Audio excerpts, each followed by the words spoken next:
podcast is brought to you by NRL Group Incorporated. I'd like to welcome Janet Stewart-Lussier. She's a professional speaker and trainer who helps organizations develop high-performance work teams and is the author of Let's Talk Team Building, 10 Strategies for Becoming a High-Performance Team Member.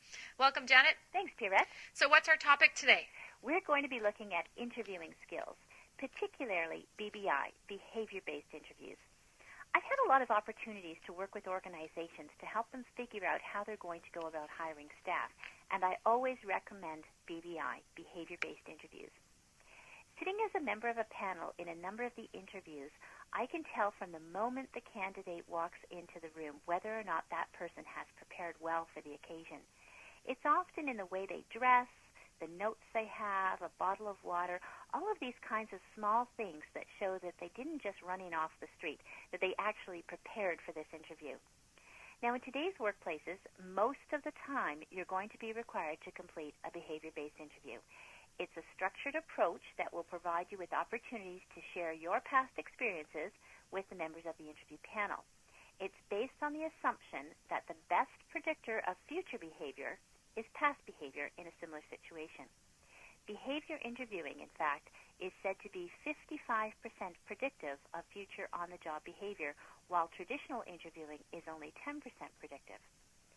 In a behavior-based interview, you're going to be asked questions that will require you to recount a time when you encountered a specific type of situation. You'll need to describe the situation or task involved, the actions that you took to deal with it, and then the outcome or the result, what happened. For example, you might be asked a question like, tell us about a time when you had to work with someone who was difficult to get along with. Then you would simply follow that situation, task, action, and response, or STAR acronym as I call it, to help you structure your answer to that question. In a traditional style of interview, you might have been asked, tell me the 5 steps to resolving a conflict with someone.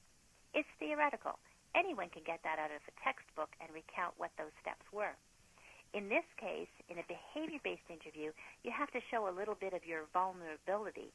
It requires you to reflect on a situation. In this case, where you had a conflict with someone, talk about that situation, talk about the kind of work that you had to do together or the way you needed to interact together, the actions that you took to try and resolve the situation, and then the outcome or the result, whether that was positive or negative.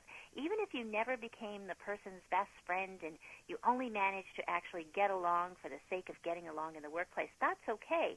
You're at least showing the steps involved and the process that you went through, and now you're looking back at it in hindsight and reflecting on it. Often you can throw in something like what you learned from that situation and what you might do differently in the future. So the behavior-based interview process works great for both the person who's doing the hiring and the person who's attending the interview then. Right. It takes a bit more preparation. If you're on the hiring side, you need to really think about what are the key behaviors that you want this person to have or the key skills that you want them to have in the job that you're hiring them for. Let's say communication skills is one of them.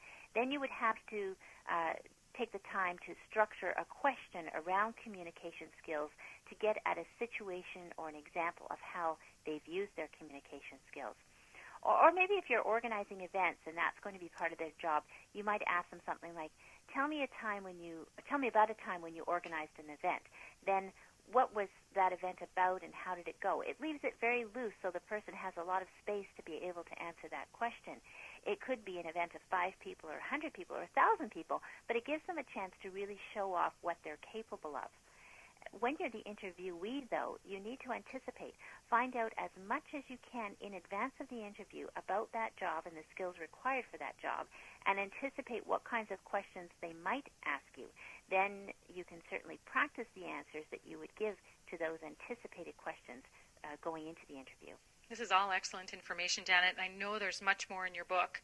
So if you want to find out more about interviewing skills as well as other tips on building a high-performance workplace, please visit Janet's website at letstalkteambuilding.com, where you can download audio files of her entire book or just the chapters that are of interest to you. Again, that website is letstalkteambuilding.com.